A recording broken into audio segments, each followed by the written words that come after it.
Welcome back. We are discussing the lesson, the fundamental unit of life, that is cell.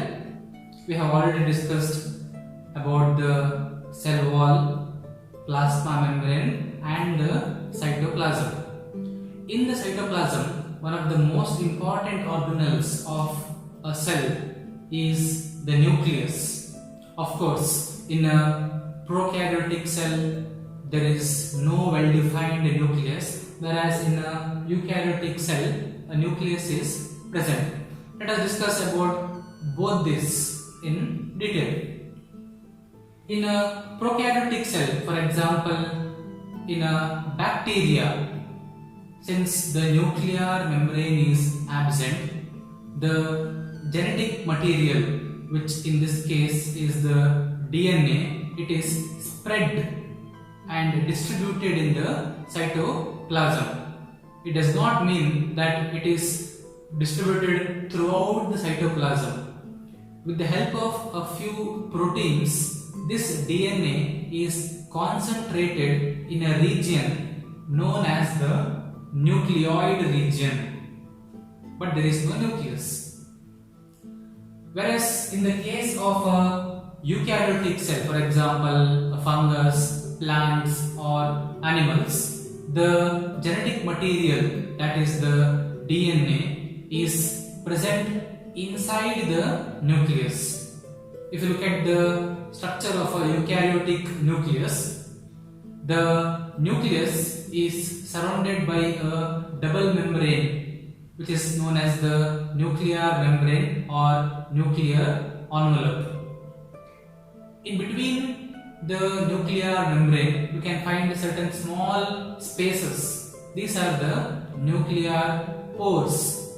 These nuclear pores help in transportation of substances between the nucleus and the cytoplasm. Certain substances can enter the nucleus from the cytoplasm, and certain RNA and proteins can move from the nucleus into the cytoplasm.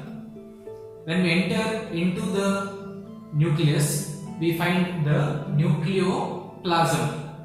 Inside in the nucleoplasm, we can find a dark spherical object, that is the nucleolus. The main function of nucleolus is it is involved in the production of RNAs, that is ribonucleic acids. These are very important in the formation of proteins. Nucleolus, its function is production of RNAs, and also it has certain proteins. In the nucleoplasm, we can find a network of thread-like structures. This is the chromatin. Chromatin is nothing but the DNA, which is present in the form of long thread-like structures. This DNA is highly coiled and present in the form of a thread-like structure called as chromatin. When the cell is about to divide, then this chromatin will once again undergo condensation and they will organize themselves as chromosomes. The number of chromosomes will vary from one species to another species. For example, in a human cell, there are 46 chromosomes or 23 pairs. The chromosome, as you know, is made up of DNA along with some proteins, which gives its structure. This DNA that we are talking about is the genetic material. Viruses, on the other hand, are known to possess RNA as their genetic material. In that way, they are different from other organisms such as bacteria, plants, fungus, and animals, which have DNA as their genetic material. The entire DNA is divided into small functional segments called as genes.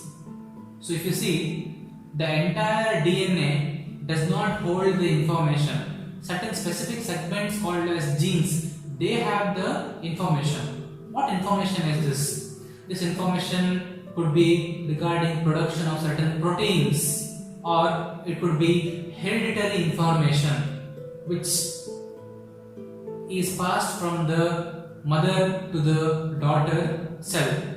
You would observe that in human beings, children appear similar or they possess structures similar to their mother or father.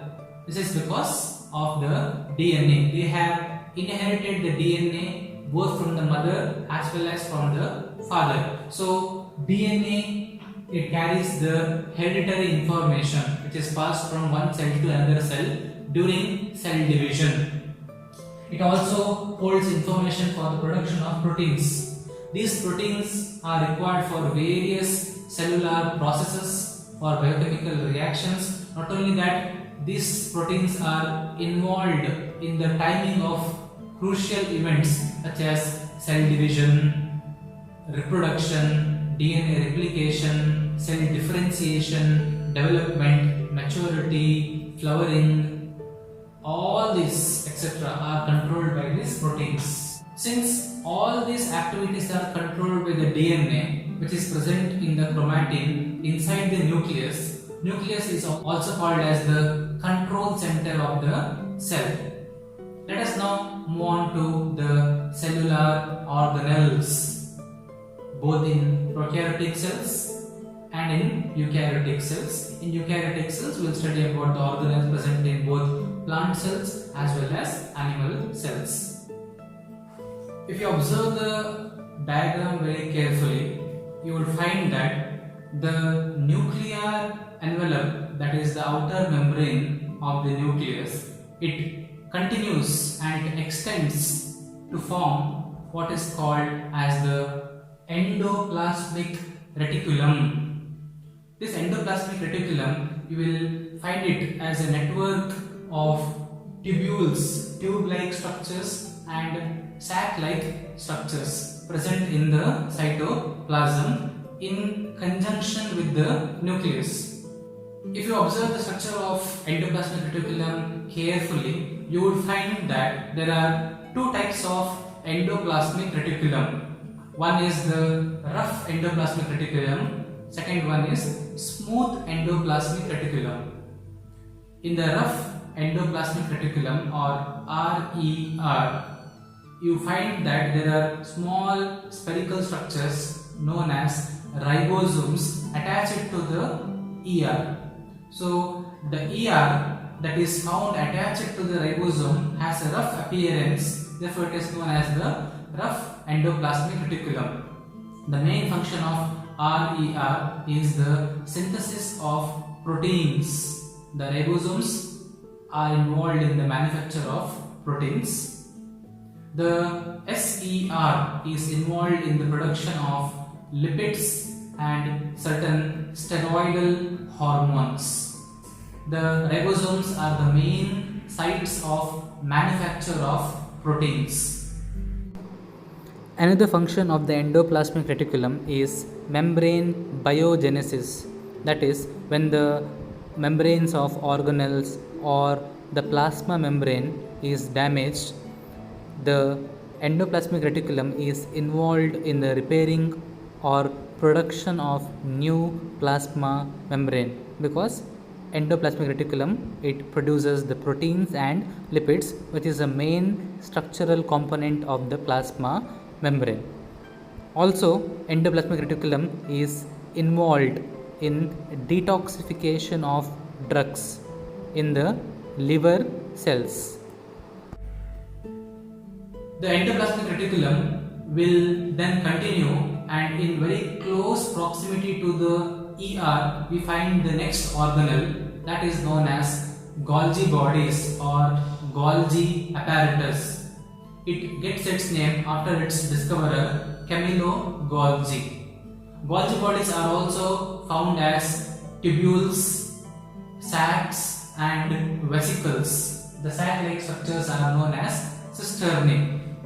You find that these sacs are present parallel to each other, all facing towards the nucleus. Towards the nucleus there is an end known as the cis end, and away from the nucleus there is end known as the trans end.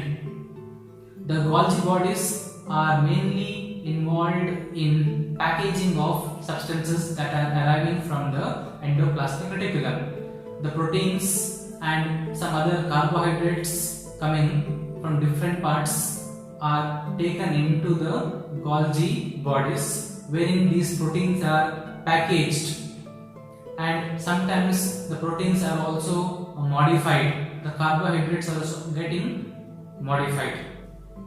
Later, they are temporarily stored in the Golgi body, and once these are mature, then the Golgi bodies are also involved in transportation of these proteins and carbohydrates to different parts of the cell which are required for the cellular activities. So these are the main functions of the Golgi bodies. Golgi bodies are also involved in the formation of the next organelle, that is lysosomes. You can observe the lysosomes as fluid-filled sac-like structures inside the cell. Lysosomes are mostly seen in the animal cells. In plant cells, their number may be very less. The lysosome, the sac-like structure, it is filled with enzymes. These enzymes are formed from the proteins of the RER. These enzymes are mostly hydrolytic in nature.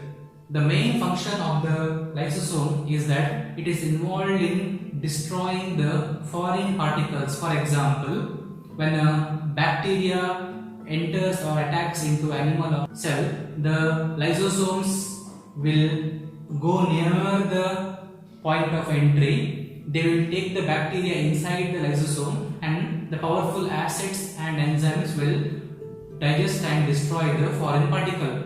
Not only that, lysosomes are also involved in neutralizing the damaged cell organelles. Some cell organelles, when damaged, these are taken into the lysosomes and destroyed. Sometimes when the entire cell is damaged, the lysosome will break open. The enzymes present will occupy the entire cell and it will destroy the cell. This is done so that the neighboring cells are not affected. That is why lysosomes are also known as the suicidal bags of the cell. The next structure is found in plants only, called as the vacuoles. In the case of animal cells, vacuoles may be completely absent. If present, they are found as very small sac-like structures and very less in number. Whereas in the case of plant cells, the most prominent organelle that you find is the vacuole. In fact, vacuole occupies as much as 80 to 90% of the plant cell. That is why you find that in a plant cell, the nucleus is present towards one corner, because most of the space is occupied by the vacuole. It is single in number. There is only one large central vacuole. Inside the vacuole, we find what is called as the cell sap. This includes substances like water, certain salts, ions. It also stores certain waste products, also storage of certain organic substances like few proteins and some carbohydrates may also be stored in the vacuole. Vacuole is the organelle that is very important for maintaining the shape of the cell, because 80 to 90% of the volume is occupied by vacuole. Because of the presence of water and salts inside the vacuole, this is what is responsible for maintaining turgidity of the cell, the entry of water and salts into the cell and the movement of water and salts outside the cell. These are all controlled by the cell sap or by the vacuole. This movement of substances from the vacuole, it takes place across the membrane of the vacuole known as the tonoplast. So it is very crucial in maintaining the turgidity. When the cell loses water, it will shrink. Then we call the cell as flaccid. So that is about the function of vacuole. Now we have discussed this portion, these organelles together for a specific reason. If you observe the diagram of a plant cell or for that matter animal cell, you find that these organelles are very closely situated. The nucleus, attached to the nucleus we find the endoplasmic reticulum. Very close to the endoplasmic reticulum, facing the nucleus, we find the Golgi bodies. Very close to the Golgi bodies, we find the lysosomes. In a plant cell, we find a large vacuole, and these are all interconnected to each other by a network, and together these make up what is known as the endomembrane system. So, nucleus, Golgi body, lysosomes, vacuole, these are all connected in some cases to the plasma membrane, forming the endomembrane system. The other organelles do not form this network. Those are the mitochondria and the plastids, which we will discuss next.